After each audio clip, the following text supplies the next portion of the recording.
तां स्त्रियं पराजितो वात भवान् उत्तमेर्नासमे पति कचित् कहीं त्वं तुमने न नहीं अगमः संपर्क किया है अगम्याम दुश्चरित्र गम्याम स्वीकार्य वा अथवा असत्कृताम अनुचित व्यवहार स्त्रियम स्त्री से वो आपके उसमें इम्पेचेबल लिखा है ना, अगम्याम का क्या लिखा है? इम्पेकेबल वर्ड में मीनिंग में। हाँ इम्पेचेबल उसका वो मोबाइल में गूगल में मीनिंग निकाल सकते हैं?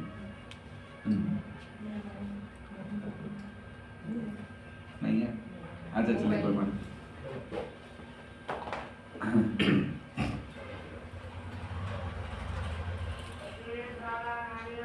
गम्याम स्वीकार्य वा अथवा असत्कृताम अनुचित व्यवहार स्त्रियम स्त्री से पराजिता हराया हुआ वा अथवा अथ अंततः भवान तुम न तो उत्तमेः उच्चतर शक्ति द्वारा न नहीं असमेः समान धर्म वाले द्वारा पथि मार्ग में। अनुवाद: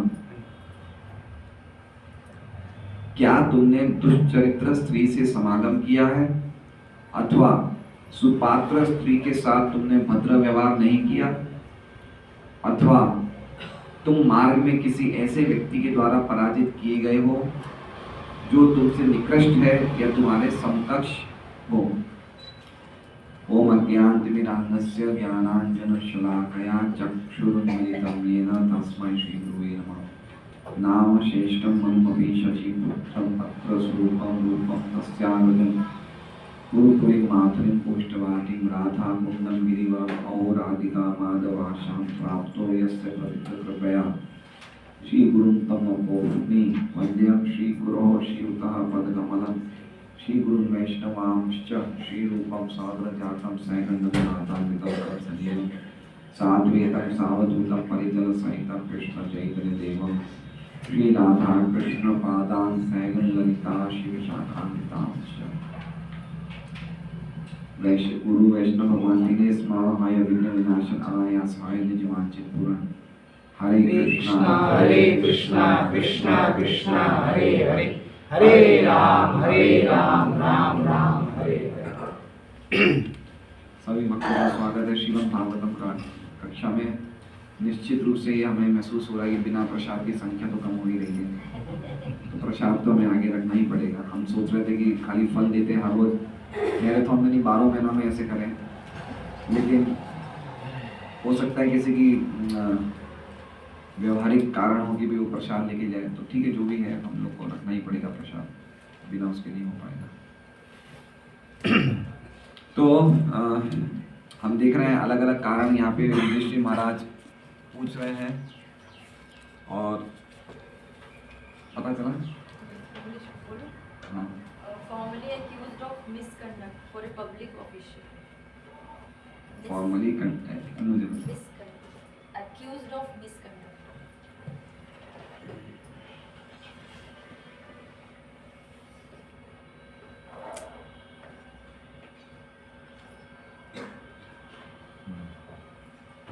इनके अलावा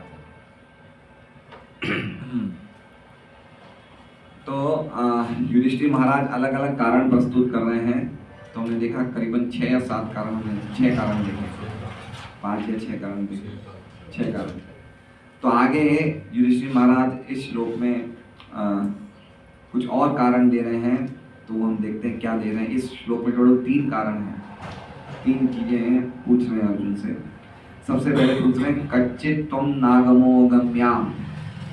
कच्चित मतलब किसी को, कच्चित का क्या है? कहीं। कच्चित मतलब कहीं, तुम मतलब अर्जुन तुमने, नागमो, नागम मतलब ना मतलब नहीं, और गमा मतलब अगमा मतलब संपर्क किया है किसके साथ, अगम्याम। अगम्याम मतलब ऐसी स्त्री से जिससे संपर्क करने योग्य नहीं है, जिसे हिंदी में दुष्चरित्र बताया, इंग्लिश में बताया कि जो मिसकंडक्ट, जिसने गलत बोल सकते हैं ऐसे कि जिसका गलत आचरण है, अच्छा आचरण नहीं है, ऐसी स्त्री के साथ तो तुमने कोई संपर्क नहीं कर लिया। ये इनका 7वां कारण, क्या तुमने ऐसी स्त्री के साथ तो कोई संपर्क नहीं कर लिया जिसको संपर्क करने योग्य नहीं थी। फिर क्या पूछ रहे हैं, गम्याम वासत कृताम स्त्रियम। गम्याम मतलब जो संपर्क करने योग्य थी ऐसी स्त्री से, वाह मतलब अथवा, या तो फिर ऐसा तो नहीं हुआ कि तुमने जो संपर्क करने योग्य स्त्री थी उसके साथ असत्कृताम, उसके साथ कोई उसे आपने मना कर दिया हो या फिर अनुचित व्यवहार किया हो, है ना। तो इसमें दो चीजें बताई है पहली लाइन में, कि पहली बात बताई है कि हो सकता है कि कोई स्त्री जिसके साथ तुम्हें समागम या संपर्क नहीं करना चाहिए, ऐसी अनुचित स्त्री या दुष्ट चरित्र स्त्री से तुमने संपर्क कर लिया हो। और दूसरा कारण बता रहे हैं कि ऐसा भी हो सकता है, तुम्हारा चेहरा इसमें लटका हुआ है, तो ऐसा भी हो सकता है कि कोई उचित स्त्री आई होगी तुम्हारे पास संपर्क के लिए और तुमने उसे मना कर दिया होगा। ठीक है, तो ये बहुत ही विशेष एक पर्टिकुलर क्वेश्चन है। इस प्रकार के क्वेश्चन हम सामान्य स्थिति में नहीं देखे जाते हैं, तो ऐसे क्वेश्चन क्यों पूछे गए थे हम तात्पर्य में पढ़ेंगे। हाँ, तो दो कारण हो गए। तीसरा कह रहे हैं पराजितो वात भवान, या फिर पराजित तुम हारे तो नहीं गए, वाह वाह मतलब अथवा, अथवा मतलब इसलिए तुम हारे तो नहीं गए किसके साथ, उत्तमे, क्या लिखा है, नोत्तमे। नोत्तमे मतलब कोई न उत्तम व्यक्ति से तो हारे नहीं गए तुम। न उत्तम मतलब जो अर्जुन से श्रेष्ठ नहीं हो लेकिन उसके समान हो। ठीक है, तुम ऐसे व्यक्ति से तो नहीं पराजित हुए जो तुमसे श्रेष्ठ तो नहीं है लेकिन तुमसे समान है। या फिर ना समय है पथी, या फिर तुम ऐसे व्यक्ति से तो पराजित नहीं हो जो तुम्हारे से समान तो नहीं है बल्कि तुम्हारे से हीन है ना। एक है नोत्तमे, एक है ना समय। नोत्तमे का अर्थ क्या हो गया कि जो तुमसे उत्तम तो नहीं है लेकिन तुमसे समान है, और ना समय का अर्थ क्या हो गया, जो तुमसे समान तो नहीं है लेकिन तुमसे हीन है, इंफीरियर है। तो पथी मतलब मार्ग में। ऐसा तो नहीं हुआ कि तुम मार्ग में चल रहे हो और तुम्हें कोई ऐसे व्यक्ति का सामना करना पड़ा, या ऐसे कोई तुम्हें योद्धा का या ऐसे व्यक्ति का सामना करना पड़ा जो तुमसे तो उत्तम नहीं होगा लेकिन तुम्हारे बराबर होगा, है ना। या फिर ऐसा भी नहीं होगा कि तुमसे बराबर तो नहीं होगा लेकिन तुमसे हीन होगा, है ना। तो क्षत्रियों की, एक क्षत्रिय के लिए, अर्जुन से क्षत्रिय के लिए दोनों ही बहुत ही इंसल्टिंग बात है कि उससे बराबरी वाला या फिर उससे हल्के व्यक्ति से वो हार जाए। ठीक है, तो वो एक तरह से देखा जाए तो ये कारण हो सकता है क्योंकि वो रास्ते में ऐसे लोगों से हारे गए थे जब भगवान की रानी को लेके वो जा रहे थे हस्तिनापुर, द्वारका से हस्तिनापुर। तो ऐसे जिसे कहते हैं ना बिल्कुल तुच्छ ग्वालों द्वारा वो हारे गए थे। लेकिन वो एक अलग लीला है, वो एक अलग संदर्भ है। मतलब कहने का मतलब कि ये भी एक कारण हो सकता है। तो ऐसे 3 कारण बताए हैं। श्रीधर स्वामी की टीका हम पढ़ेंगे, उसमें बता रहे हैं कि निंदित स्त्री के पास तो तुम नहीं गए ना। क्या है पहला कारण, क्या बता रहे हैं श्रीधर स्वामी, कोई निंदित स्त्री, निंदनीय स्त्री के पास तो तुम नहीं गए ना। और दूसरा बता रहे हैं कि कोई ऐसी स्त्री के पास गए होंगे जो युक्त होगी लेकिन तुम मलिन वस्त्र धारण करके तो नहीं गए ना। ये किस बात में बोल रहे हैं, असत्कृताम, है ना। और आगे बोल रहे हैं कोई व्यक्ति उत्तम नहीं होगा यानी कि समान होगा, या फिर कोई व्यक्ति असमान होगा यानी कि तुमसे हल्का होगा, उसके द्वारा तो तुम पराजित नहीं हुए हो। और विश्वनाथ चक्रवर्ती ठाकुर बता रहे हैं इसमें,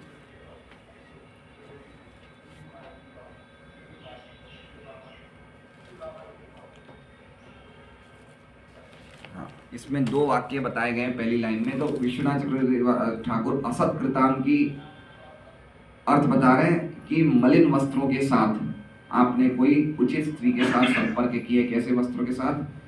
मलिन वस्त्रों के साथ। और असमय का अर्थ बता रहे हैं ऐसे व्यक्ति के द्वारा तुम हारे गए हो जो तुमसे शक्ति में कमजोर हो। और नोत्तम का अर्थ बता रहे हैं कि ऐसे व्यक्ति के द्वारा तुम हारे गए हो जो तुमसे जाति में हल्का हो।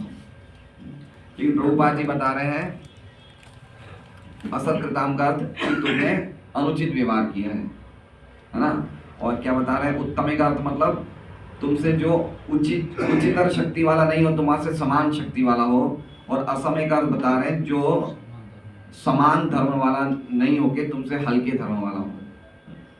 तो मोटा मोटी सभी मीनिंग्स एक जैसे ही हैं। हाँ, तो 9.18.32 खोल लीजिए ना इसमें से। तात्पर्य,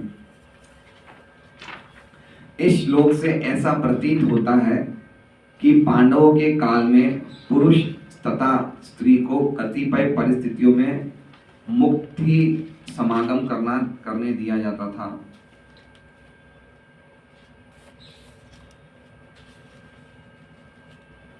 कुछ ऐसी बातें आज हमें को जानने को मिलेगी जो हमने कभी कम सुना होगा, या अगर हम भागवत नहीं पढ़ रहे हैं तो हमें नहीं पता होगी।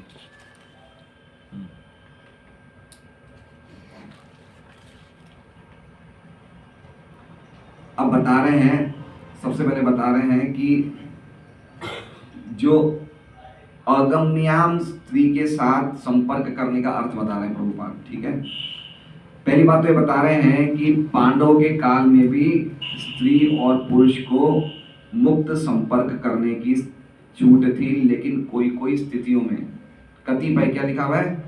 कतिपय परिस्थितियों में ऐसी कभी कभी स्थिति उत्पन्न हो जाती थी जब एक पति अपनी पत्नी को छोड़ के किसी और स्त्री के साथ संपर्क कर सकता था। कतिपय परिस्थितियों में, कोई कोई जिसे बोलते हैं एक्सेप्शनल कंडीशंस। ठीक है, कोई कोई ऐसा स्थिति कभी उत्पन्न हो जाती थी, इसलिए ये बात करी गई है।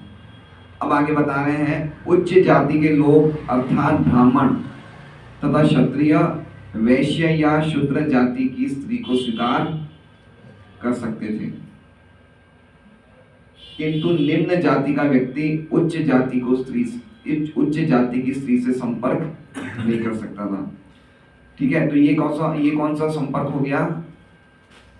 अगम्याम। अगम्याम संपर्क ऐसा हो गया कि कोई हल्की जाति का पुरुष हो और उसके सामने कोई ऊंची जाति की स्त्री हो। ऊंची जाति की स्त्री का मतलब समझिए कि जिस स्त्री का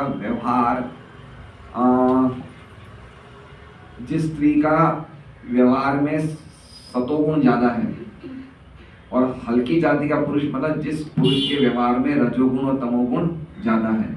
तो रजोगुण तमोगुण वाला व्यक्ति सतोगुण वाली स्त्री के साथ संपर्क नहीं कर सकता। ये हो गया है अगम्याम। अगम्याम मतलब, अगम्याम का अर्थ एक तो दुष्चरित्र बताया ही है, लेकिन एक ये भी बताया है कि संपर्क आपस में सबसे बेस्ट है कि जैसे मान लो कोई तमोगुणी पुरुष हो तो उसे तमोगुणी स्त्री मिले तो अच्छा है, सतोगुणी पुरुष हो तो सतोगुणी स्त्री तो मिले तो अच्छा है। लेकिन सतोगुणी पुरुष के लिए रजोगुणी या तमोगुणी स्त्री चल जाएगी, लेकिन रजोगुणी पुरुष के लिए सतोगुणी स्त्री नहीं चलेगी। ये बात बताई जा रही है। ठीक है, उच्च जाति के लोग अर्थात ब्राह्मण तथा क्षत्रिय, वैश्य या शूद्र जाति की स्त्री को स्वीकार कर सकते थे। ये संपर्क कैसा है? ये संपर्क सही है, किंतु निम्न जाति का व्यक्ति उच्च जाति की स्त्री से संपर्क नहीं कर सकता था। यहाँ तक कि क्षत्रिय भी ब्राह्मण जाति की स्त्री से समागम नहीं कर सकता। देखिए कितने इंपॉर्टेंट बात है। ब्राह्मण जाति की स्त्री मतलब जिसके गुण ब्राह्मणों के हों, ऐसी स्त्री से क्षत्रिय व्यक्ति भी संपर्क नहीं कर सकता। ये सब धर्म के विरोध में है। ठीक है, इसे बोला जाता है, एक होता है अनुलोम विवाह, एक होता है प्रतिलोम विवाह। तो इस प्रकार के जो विवाह होते हैं वो क्या होते हैं? प्रतिलोम होते हैं, क्योंकि इसमें ज़्यादातर चांसेस होते हैं कि शादी के बाद आपस में संपर्क या आपस में संबंध टूट जाते हैं, विवाह विच्छेद हो जाते हैं। इसलिए ये सब चीज़ें देखना बहुत ज़रूरी है कि आपस में लड़के और लड़की का स्वभाव मैचिंग हो रहा है या नहीं हो रहा है। गुणों के अनुसार, गुणों के हिसाब से मैचिंग हो रहा है नहीं हो रहा है। अब ब्राह्मण की पत्नी को 7 माताओं में एक माना जाता है। तो 7 माताएं हैं, 7 माताओं के अलग अलग नाम बता रहे हैं प्रभुपाद जी, क्या क्या नाम है। अपनी माता, गुरु की पत्नी गुरु माता 2, ब्राह्मण की पत्नी 3, राजा की पत्नी 4, गाय 5, धाय मतलब जो हमारा पालन पोषण करती है ना, दैया बोलते हैं, धाय बोलते हैं 6, और पृथ्वी 7। ये 7 माताएं हैं। इसलिए ब्राह्मण की पत्नी के साथ जो है, ब्राह्मण की बेटी के साथ एक क्षत्रिय का संपर्क इसे अच्छा नहीं माना जाता, इसे हल्का माना जाता है। पुरुष तथा स्त्री के ऐसे समागम को उत्तम तथा अधम कहा जाता है। ब्राह्मण पुरुष तथा क्षत्रिय स्त्री का समागम उत्तम अधम बता दिया।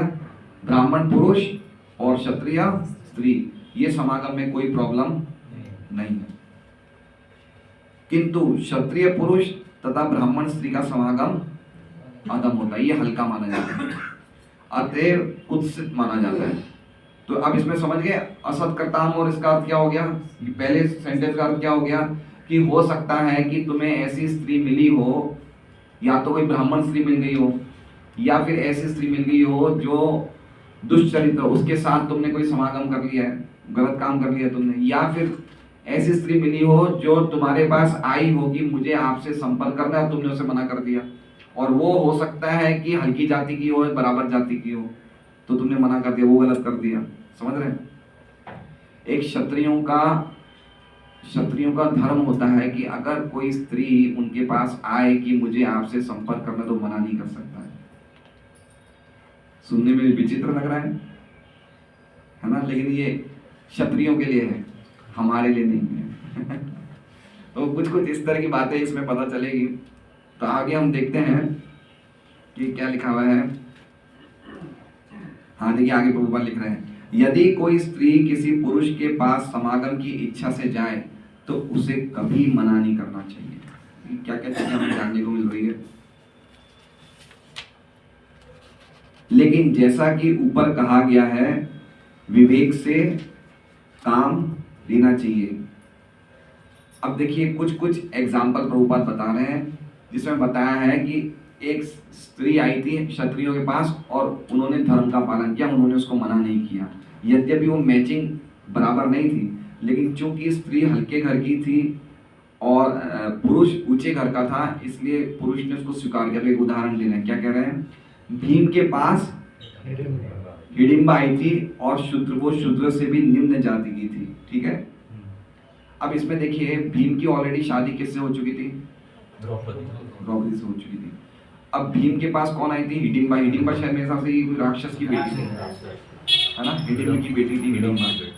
तो एक तरह से देखा जाए तो हाँ, तो देखा जाए तो भीम तो उच्च जाति के हैं, है ना। तो कोई अगर ब्राह्मण की बेटी उनके पास आती तो भीम को मना कर देना चाहिए। लेकिन कौन आई, एक राक्षस की बेटी आई, और किस लिए आई कि मैं तुम्हारा संग चाहती हूँ।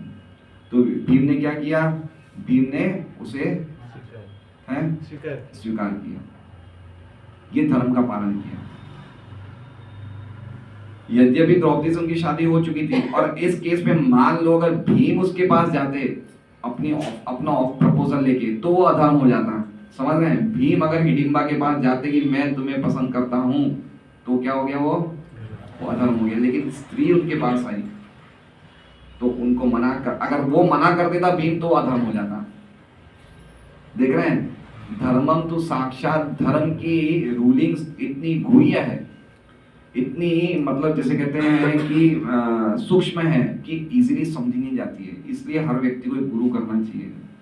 ऐसे समय धर्म संकट मतलब समझ रहे हैं, धर्म संकट का अर्थ हो गया कि कभी कभी हमारे पास ऐसी स्थिति आएगी कि एक धर्म को पालन करने के लिए हमें दूसरे धर्म को तोड़ना पड़ता है। तो दोनों धर्म में कौन सा धर्म पालन करें, इसे बोलते हैं धर्म संकट की स्थिति।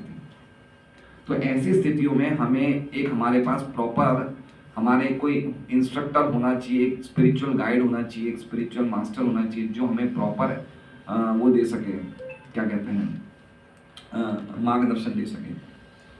तो भीम के पास हिडिंबाई और वो शूद्र से भी निम्न जाति की थी, लेकिन भीम ने स्वीकार किया। अब एक बात ये भी देखिए कि इस प्रकार की चीजें हम बहुत देखते हैं, लेकिन उस टाइम जो भी इस प्रकार के संपर्क हुआ करते थे वो खाली एक एंजॉयमेंट के लिए नहीं होते थे। एक उस स्त्री के मन में इच्छा भी होती थी कि इतना महान व्यक्ति है, मुझे उससे संतान चाहिए। प्रॉपर पॉइंट समझ रहे हैं? इसमें एक धर्म का कॉन्सेप्ट है कि कोई भी स्त्री जो हल्की जाति की थी ऐसे पुरुष से संपर्क करती थी तो उसके मन में एक इच्छा रहती थी कि मुझे ऐसे व्यक्ति के साथ खाली एक इंद्र तृप्ति के लिए संपर्क नहीं करना है, लेकिन किसके लिए करना है कि इतना महान व्यक्ति है, इससे जो मुझे बेटा मिलेगा वो कितना ओजस्वी होगा। ये इनके पीछे एक बहुत बड़ा साइंस था। यद्यपि भीम और हिडिंबा से कौन हुए थे?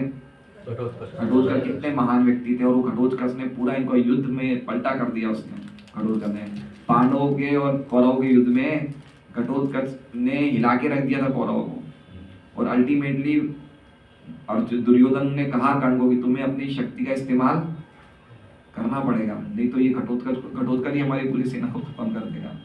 तो हम देख सकते हैं कि इस प्रकार के बच्चे के लिए स्त्रियां कभी कभी महान पुरुषों को संपर्क करती थी, और उन व्यक्ति को वो क्षत्रिय है तो उसे मना नहीं करना चाहिए। तो ये भीम का हमने एक उदाहरण देखा। अब देखिए एक दूसरा उदाहरण बता रहे हैं। वो क्या बता रहे हैं? ययाति ने शुक्राचार्य की पुत्री के साथ विवाह करने से इनकार कर दिया था। क्यों इनकार कर दिया था? क्योंकि शुक्राचार्य ब्राह्मण थे। अब समझ रहे हैं? अब देखिए दूसरा उदाहरण क्या आ गया। अब ये हो गया है कि जिस स्त्री के पास नहीं जाना चाहिए था वो स्त्री ययाति के पास है। तो ययाति शुक्राचार्य का आपको इंस्टेंस पता होगा, 9वें स्कंद में है भागवतम में। ययाति जो थे बहुत बड़े राजा थे, और शुक्राचार्य की बेटी का नाम था देवयानी।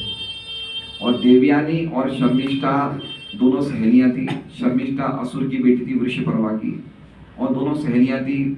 और सहेलियां होने के कारण दोनों एक बार, बहुत सारे हजारों उनकी सहेलियां थी, वो लोग कोई सरोवर में स्नान करने जाते हैं, और स्नान करने के बाद उस तरह से कुछ गलतफहमी हो जाती है कि शर्मिष्ठा देवयानी के कपड़े पहन लेती है ना। तो देवयानी ब्राह्मण परिवार से थी, शुक्राचार्य की बेटी थी, और शर्मिष्ठा असुर परिवार की बेटी थी। तो उसने उसके कपड़े पहन लिए, तो उसमें देवयानी ने हिला के रख दिया, बोले तुम्हारी औकात कैसे मेरे कपड़े पहन लिए? यद्यपि सहेलियां थी।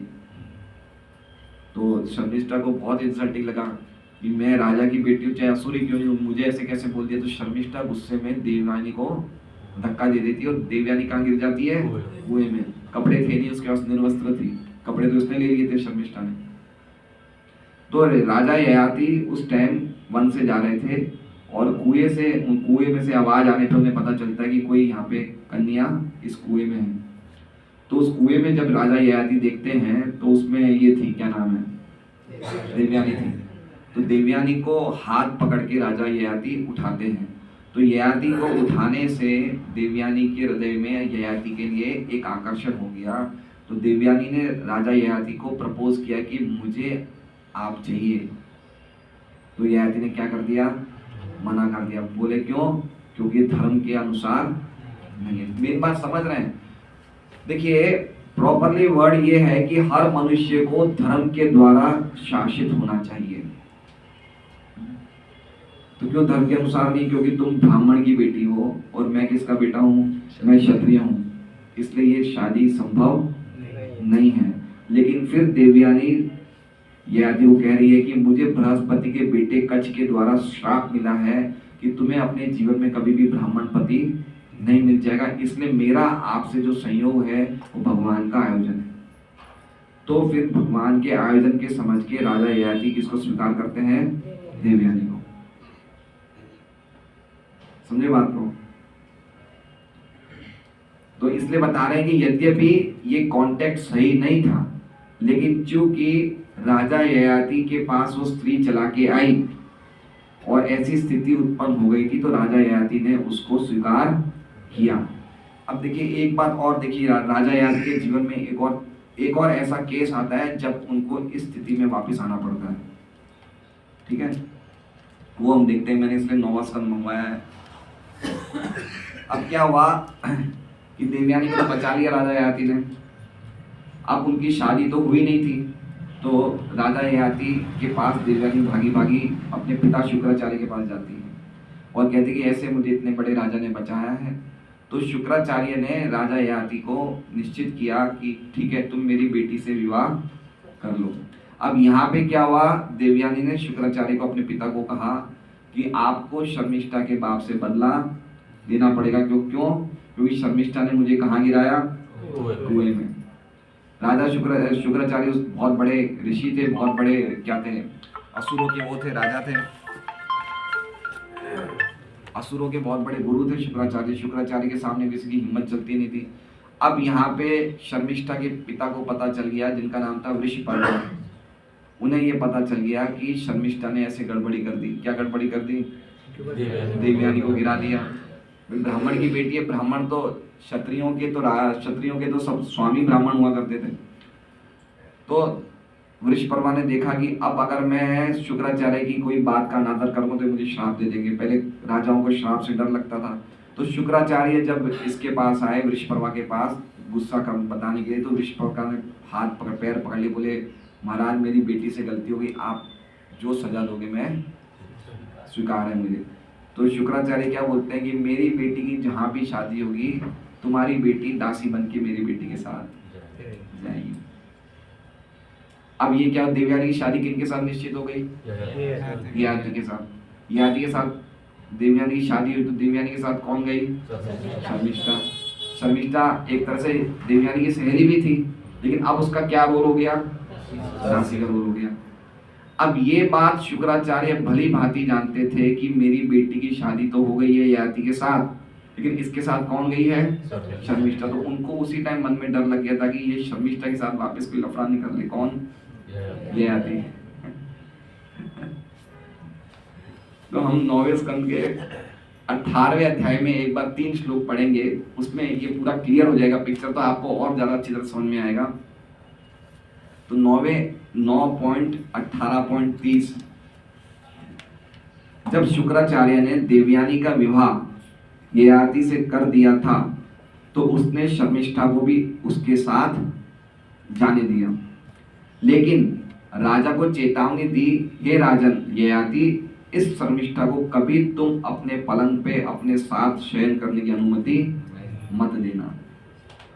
देखा, अब ये शुक्राचार्य ने पहले ही उनको पता चल गया था कि ये शर्मिष्ठा भी बहुत सुंदर है, ये मेरी बेटी के साथ जा रही है, और क्षत्रिय राजा थे, इनका तो मन कहीं भी आ जाता था। तो ऐसी गड़बड़ मत करना कि तुम अपने पलंग को मेरी बेटी के साथ, ये शर्मिष्ठा के साथ शेयर मत करना। तो ययाति ने उस टाइम तो हाँ बोल के मान ली बात। अब आगे क्या होता है देखिए, 31वां श्लोक 9.18.31 हम अनुवाद पढ़ेंगे। हे राजा परीक्षित, देवयानी से राजा ययाति का एक बेटा हुआ। देवयानी से राजा ययाति का बेटा, और वो बेटा कौन थे, यदु, जिनसे भगवान कृष्ण आए। तो देवयानी के सुंदर पुत्र को देखकर एक बार शर्मिष्ठा संभोग के लिए समुचित अवसर पर राजा ययाति के पास पहुंची। अब देखिए क्या इच्छा से गई थी कि मेरा एक बेटा मेरा भी हो। तो मैंने आपको बताया ना, ऐसी भावना नहीं थी कि खाली उनको एक मतलब खाली समागम करना है, उस भावना से नहीं जाते थे। उनके मन में भावना थी कि हमें एक संतान मिले। जो आज की जो आसुरी भावना है, जो बिल्कुल पापमयी भावना है कि इस प्रकार के संपर्क हम करते हैं आपस में, लेकिन हमें संतान नहीं चाहिए, कॉन्ट्रासेप्टिव्स यूज करके करते हैं। ऐसा कॉन्ट्रासेप्टिव्स यूज करके समागम करना मतलब एक तरह से भ्रूण हत्या के बराबर है। It is equal to abortion. तो समझिए, तो ऐसे इस इच्छा से वो राजा ययाति के पास गई शर्मिष्ठा। उसने एकांत में अपनी सखी देवयानी के प्रति राजा ययाति से प्रार्थना की कि उसे भी पुत्रवती। किसने प्रार्थना करी, शर्मिष्ठा ने किससे प्रार्थना करी, ययाति से, कि मेरी सहेली देवयानी की तरह आप मुझे भी पुत्रवती बनाएं। अब ये धर्म संकट किसके सामने खड़ा हो गया, क्या धर्म संकट खड़ा हो गया कि उनके पिता ने उन्हें बोला है कि मेरी बेटी के अलावा शर्मिष्ठा को आप कोई भी प्रकार का संपर्क मत करना। अब ये शर्मिष्ठा आई हैं किसके पास? राजा ययाति नहीं गए, राजा ययाति नहीं गए, शर्मिष्ठाएं चला के राजा ययाति के पास। अब बिल्कुल संपर्क प्रॉपर था। राजा शर्मिष्ठा असुर की बेटी थी, राजा ययाति क्षत्रिय थे, तो बिल्कुल संपर्क प्रॉपर था। लेकिन अब उन्होंने वचन दे दिया, अब ये गड़बड़ हो गई, धर्म संकट आया नहीं आया। अब देखिए इसे राजा ययाति कैसे सॉल्व करते हैं, वो हम 32वें श्लोक में देखते हैं, इसके तात्पर्य में।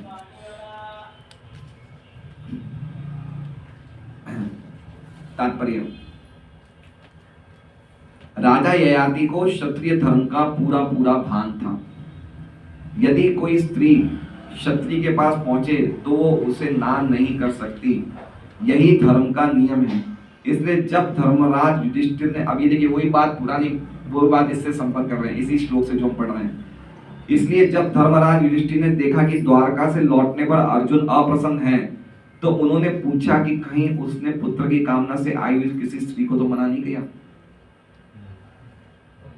आगे वही बात आ गई, ठीक है। यद्यपि महाराज ययाति को शुक्राचार्य की चेतावनी स्मरण थी, किंतु वे शर्मिष्ठा से ना नहीं कर पाए। शर्मिष्ठा को ना नहीं कर पाए क्योंकि उनका धर्म था, जो स्त्री चला के आई है, पुत्र मांग रही है, तो उन्हें मना नहीं कर सकते थे। वो अगर मना करते तो फिर वो अधर्म हो जाता। अगर राजा ययाति मना करते थे शर्मिष्ठा को तो क्या हो जाता, ये अधर्म हो जाता। ये इतना ज्यादा वो लोग कॉन्शियस थे धर्म और अधर्म का। उन्होंने सोचा कि उसे पुत्र दान देना बुद्धिमानी होगी, अतः उन्होंने उसके मासिक धर्म के बाद उससे संभोग किया। तो ये सब रूलिंग्स है धर्म की, कब संपर्क करना चाहिए, कौन से टाइम करना चाहिए, ये सब धर्म को देखते हुए राजा ययाति ने संपर्क किया। ठीक है, इसके पहले वाला हमने देखा था ना श्लोक 31वां, उसमें क्या लिखा था? 31वां श्लोक में, सुंदर पुत्र को देखकर एक बार शर्मिष्ठा संभोग के लिए समुचित अवसर पर, समुचित अवसर पर मतलब सही टाइम पे जब स्त्री को संपर्क करना चाहिए मासिक धर्म के बाद, उस टाइम पे आई। और राजा ययाति ने देखा कि इसका सही टाइम है अभी, उस टाइम पे उन्होंने संभोग किया, सब कुछ देखते हुए कि धर्म के रूलिंग्स के हिसाब से सब सही है नहीं है।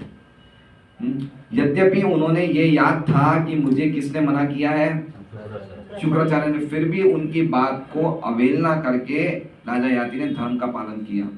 अब आगे देखिए प्रभुपाद क्या लिखता है तात्पर्य में, इस प्रकार की भोगेच्छा धर्म के विरुद्ध, इस प्रकार की भोग की इच्छा धर्म के विरुद्ध नहीं है।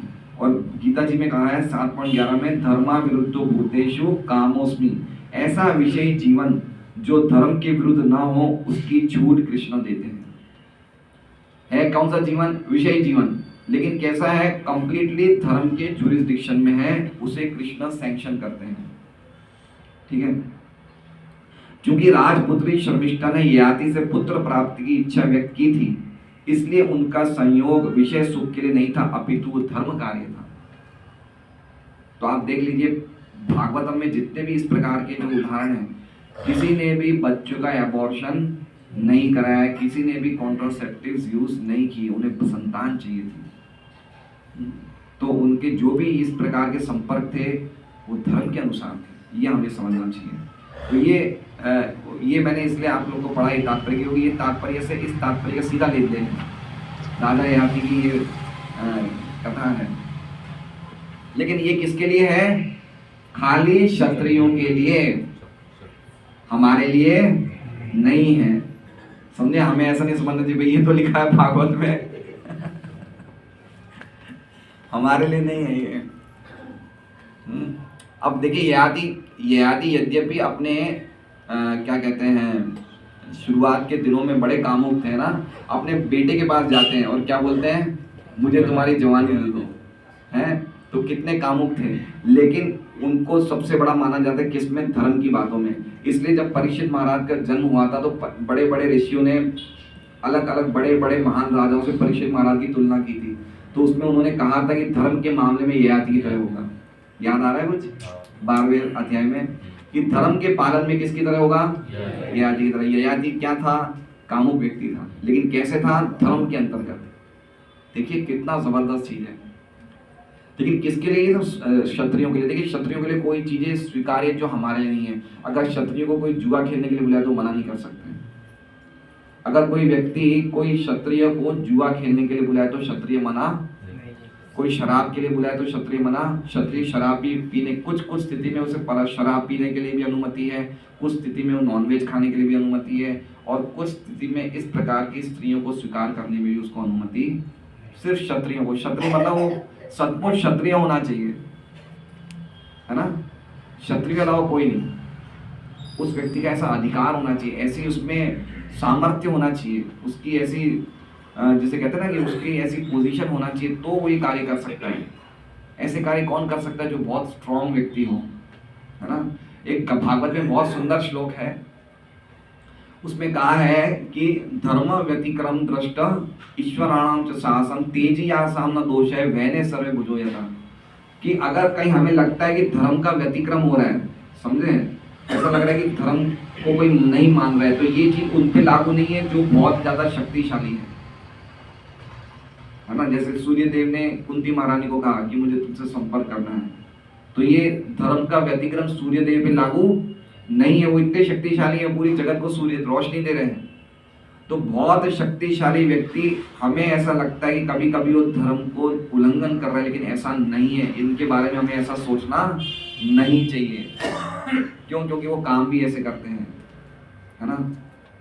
शिव जी क्या करते हैं? शिव जी ने विष का समुद्र पी लिया, उनके काम इस प्रकार के। तो कभी हमें लगता है कि शिव जी गांजा पी रहे हैं, ये कर रहे हैं, तो हमें पीना चाहिए। तो भाई उन्होंने तो विष का समुद्र भी पिया, तुम पी सकते हो क्या विष का समुद्र?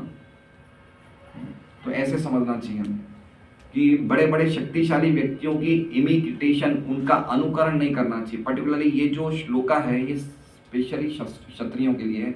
हम खाली इन चीज़ों को समझ सकते हैं, लेकिन हम इसको अपने जीवन में अप्लाई नहीं कर सकते। वैसे कर भी सकते हैं चाहे, उसका भी उदाहरण बताऊंगा मैं आपको।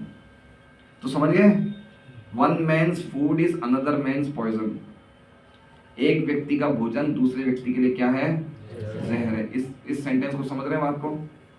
जैसे मान लीजिए अंकित ने आज 8 माला करी, ये रोज 4 करता है, आज इसने कितनी माला करी?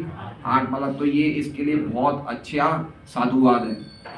लेकिन अगर जय श्री माता 8 माला करे तो क्या होगा? ये इनके लिए निंदनीय होगा। क्यों? क्योंकि इन्होंने नियम तो किसका लिया है? समझ गए? तो इनके लिए तो क्या हो गया? फूड। उनके लिए क्या हो गया? पॉइजन हो गया। या फिर ऐसा समझ लीजिए कि एक कोई बहुत मॉडर्न लड़की आती है जीन्स में और टी शर्ट में भागवत सुनने, तो उसको साधुवाद दिया जाता है। लेकिन अगर निराधारा माता जी जीन्स टी शर्ट पैंट में आ जाए तो उनको क्या दिया जाएगा?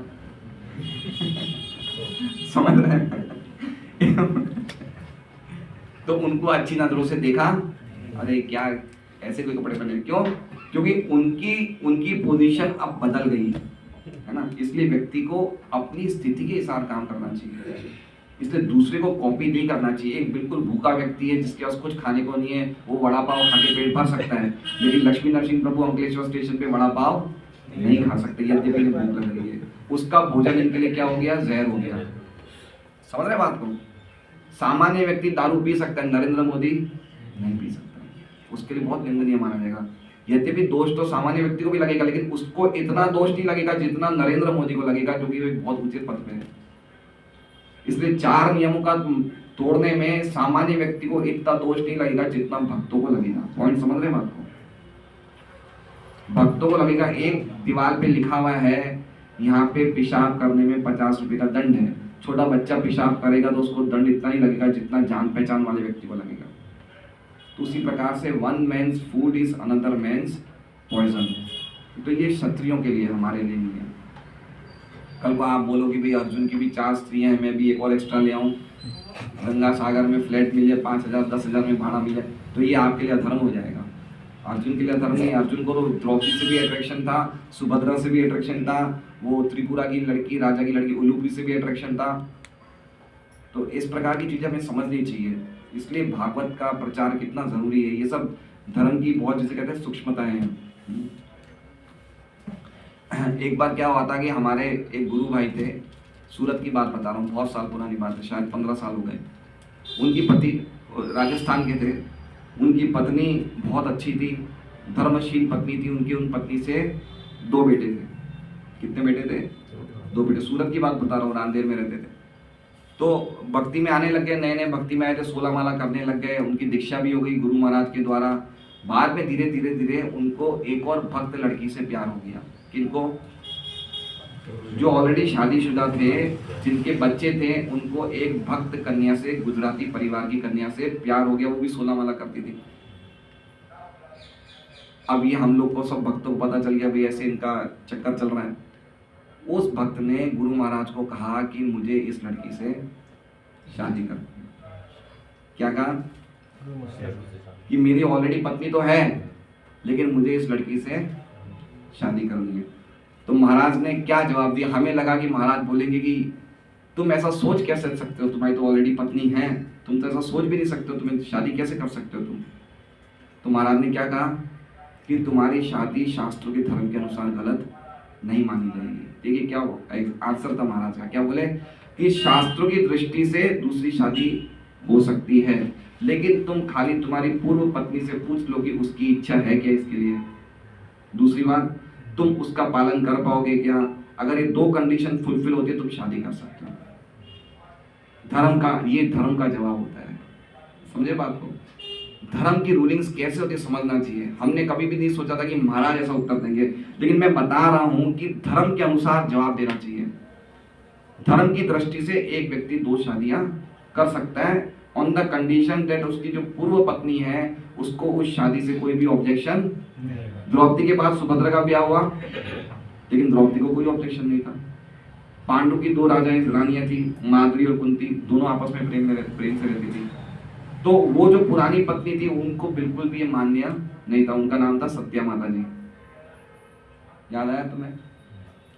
तो उन्हें बिल्कुल भी मान्य नहीं था कि मेरा पति किसी और के साथ शादी करे। तो महाराज ने उन्हें मना कर दिया कि आपकी पूर्व पत्नी की इच्छा नहीं है तो अब आगे मत बढ़े, लेकिन फिर भी उन्होंने शादी कर ली।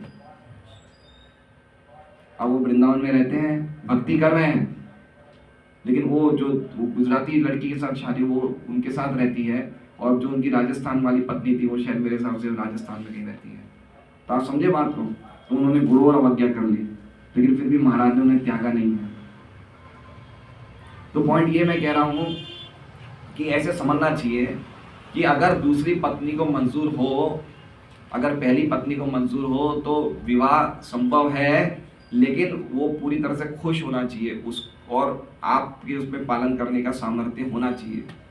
तो ये सब धर्म की पॉइंट। ये क्या कह रहा हूँ कि अधर्म के द्वारा हम शासित नहीं होने चाहिए, धर्म के द्वारा शासित होने चाहिए। पॉइंट ये है कि मैं जिस स्थिति में हूँ मेरा क्या धर्म है, ये पॉइंट है। तो ये राजा याति की हम चर्चा कर रहे थे। आगे और एग्जाम्पल दे रहे हैं। व्यासदेव ब्राह्मण थे, उनसे पांडु तथा धृतराष्ट्र को जन्म देने के लिए कहा गया था। ठीक है, ये एक उदाहरण और बता रहे हैं। व्यासदेव कौन थे? ब्राह्मण। और जो 2 पांडु की माँ थी, शायद मेरे हिसाब से अंबालिका, हाँ अंबिका धृतराष्ट्र की माँ थी और अंबालिका पांडु की माँ थी, और दोनों काशी नरेश की पुत्रियां थी। तो क्षत्रिय लेडीज थी और ब्राह्मण, व्यासदेव ब्राह्मण थे, कोई प्रॉब्लम नहीं है। आगे बता रहे हैं, सत्यवती मछुआरे की जाति की कन्या थी, लेकिन महान ब्राह्मण पराशर द्वारा उनसे व्यासदेव का जन्म हुआ। अब इनके रिजल्ट्स देख रहे हैं आप। रिजल्ट्स क्या हैं? रिजल्ट्स कोई भी गलत नहीं है। उनसे पांडु हुए, धृतराष्ट्र बड़े राजा हुए, इनसे कौन हुए? व्यास जी हुए। तो इनका रिजल्ट गलत नहीं है। आजकल जो इलिसिट कनेक्शंस हो रहे हैं, अवैध स्त्री संग हो रहा है, वो बहुत खतरनाक है ना। इसलिए हमारा जो रेगुलेटरी प्रिंसिपल, अवैध स्त्री संग, कोई स्त्री से हमारा अवैध संबंध नहीं होना चाहिए। ये सब वैध संबंध है, धर्म के अनुसार सही है। लेकिन महान ब्राह्मण पराशर द्वारा उससे व्यासदेव का जन्म हुआ। अतः स्त्री के साथ समागम के अनेक उदाहरण हैं, किंतु ये सारे समागम न तो निंदनीय थे, न ऐसे समागम के परिणाम बुरे थे। बुरे क्यों नहीं थे? क्योंकि महान महान लोग हुए, उत्पन्न हुए। पुरुष तथा स्त्री का समागम स्वाभाविक है, लेकिन इसे भी विधान पूर्वक होना चाहिए। मतलब कहने का मतलब कि पूर्व काल में एक स्त्री, एक जैसे मान लीजिए द्रौपदी के कितने पति थे? 5 थे। हर एक पांडव की अलग एक शादियों से एक्स्ट्रा एक उनकी औरतें भी थी। जैसे धृतराष्ट्र, भीम की 2 वाइफ थी, अर्जुन की 4 वाइफ थी, युधिष्ठिर की भी द्रौपदी के अलावा एक और वाइफ थी। लेकिन ये सब कैसे थे? धर्म के अनुसार बिल्कुल सही थे, कहीं भी गलत नहीं था, जिससे सामाजिक प्रतिष्ठा न बिगड़े या वर्ण संकर की वृद्धि होने से विश्व में अशांति न फैले। दो कंडीशन बता रहे हैं, एक तो ऐसी कार्य करने से समाज में आपकी हानि नहीं होनी चाहिए और वर्ण संकर की वृद्धि नहीं होनी चाहिए। तो आज की तारीख में इस प्रकार की चीजें संभव नहीं होगी, समाज में अपना नाम खराब होगा ना। जैसे मान लिया हंसदुल प्रभु ने एक शादी अब कर ली, तो लोग क्या कहेंगे, भक्त बन तो फिर यहाँ को कहा कर लियो, बताओ। धर्म की दृष्टि से इन्होंने गलत नहीं किया, लेकिन वो भी तो देखना पड़ेगा समाज के लोग क्या कहेंगे। बोले एक बेटी ब्याह की और दूसरों क्या कर लियो, समझ रहे, तो वो भी देखना पड़ता है कि आप कुछ स्टेप सही ले रहे हो। बहुत हंस रहे हैं, गड़बड़ लग रही है मुझे। तो धर्म की दृष्टि से सही कर रहे हो, लेकिन समाज में भी खराब नहीं लगना चाहिए, वो भी देखना चाहिए। तो प्रभुपाद यही कह रहे हैं कि सामाजिक प्रतिष्ठा भी नहीं बिगड़नी चाहिए और वर्ण संकर की वृद्धि भी नहीं। जैसे चैतन्य महाप्रभु के बड़े अनुयायी थे, कुछ ब्राह्मण, कुछ उनके शिष्य ब्राह्मण थे, कुछ उनके पार्षद, कुछ ब्राह्मण ऐसे पार्षद थे जो ब्राह्मण परिवार में जन्म नहीं लेते थे। तो चैतन्य महाप्रभु उन्हीं घरों में जीमते थे, प्रसाद लेते थे जहाँ ब्राह्मण बनाते थे। और जिन जो उनके पार्षद ब्राह्मण परिवार से नहीं थे, यद्यपि वो भी भक्त थे, लेकिन एक समाज की व्यवस्था को देखते हुए उसको बिगाड़ना नहीं चाहिए। यद्यपि सनातन गोस्वामी, रूप गोस्वामी, हरिदास ठाकुर जगन्नाथपुरी के मंदिर में जा सकते थे, लेकिन वो एक व्यवस्था थी कि खाली हिंदू ही जा सकते, लोग नहीं जा सकते। चैतन्य महाप्रभु उस कंडीशन को बिगाड़ना नहीं चाहते थे। पॉइंट समझ रहे हैं बात? तो यद्यपि देखा जाए तो स्त्रियां जो हैं कभी कभी ऐसे देखा जाए तो अपवित्र स्थिति में रसोई में नहीं जा सकती, लेकिन ये भक्तों के लिए नियम नहीं है। भक्त तो क्या होते हैं, तीनों गुणों से अतीत होते हैं, उनके लिए कोई नियम नहीं, लेकिन फिर भी एक वर्णाश्रम धर्म का पालन करने के लिए, एक अच्छा उदाहरण बताने के लिए स्त्रियों को ये इस कायदे का पालन करना चाहिए। पॉइंट समझ रहे हैं बात को? भक्त तो शुद्ध होते हैं, वो भगवान की सेवा के बिना नहीं रह सकते, लेकिन फिर भी कुछ चीजें समाज में ऐसी होती है जिसको हमें प्रॉपरली फॉलो करना चाहिए, जिससे लोगों पे अच्छा एग्जाम्पल, उदाहरण अच्छा प्रस्तुत हो। तो ये पूरा ये पहली लाइन बता दी है ये सबसे पहले। अब दूसरी लाइन बता रहे हैं, क्षत्रिय के लिए ये निंदनीय है कि वो अपने से निम्न या समकक्ष बल वाले से पराजित हो। ये बहुत अच्छा श्लोक है गीता जी में दूसरे अध्याय में, कि किसी की क्षत्रिय की इंसल्ट उसकी मृत्यु से भी उसको बदतर लगती है, मरणात् अतिरिच्यते। तो अगर कोई क्षत्रिय शक्तिशाली व्यक्ति से पराजित हो तो उसके लिए बहुत गौरव की बात है। समझ रहे बात को? अगर क्षत्रिय, जैसे मान लीजिए अर्जुन है, इसमें आएगा भी, अभी पढ़ते हैं हम, यदि कोई हारे तो उसे किसी श्रेष्ठ शक्ति से हारना चाहिए। अर्जुन भीष्म देव से पराजित हुए और कृष्ण ने उन्हें विपत्ति से बचाया था, ये अर्जुन के लिए अपमान, समझे? भीष्म देव अर्जुन से कहीं ज्यादा सुपीरियर थे, तो भीष्म के द्वारा अर्जुन अगर बाण खा रहे तो ये उनके लिए गर्व की बात है, ये अपमान की बात नहीं है, क्योंकि भीष्मदेव सभी प्रकार से अर्जुन से श्रेष्ठ थे, चाहे आयु को ले, सम्मान को ले या बल को ले। लेकिन कर्ण अर्जुन के समकक्ष था, कर्ण बराबरी पे था। अतः कर्ण से युद्ध करते हुए अर्जुन संकट में था, अर्जुन को ये बुरा लगा, अतः कर्ण छल से भी मारा गया। ठीक है, तो अर्जुन भी एक समय आ गया था इस स्थिति में, तो बराबरी पे थे, अर्जुन और कर्ण दोनों बराबरी। तो अर्जुन जब कर्ण से थोड़ा स्थिति गड़बड़ा तो अर्जुन को बहुत हर्ट हुआ, है ना, इसलिए भगवान ने कर्ण को छल से भी मरवा दिया। ठीक है, क्षत्रिय के ऐसे ऐसे कार्य होते हैं, तो क्या लिखे प्रभुपाद जी, क्षत्रियों के ऐसे ऐसे कार्य मतलब कि इस प्रकार के कार्य क्षत्रियों को करना पड़ते हैं।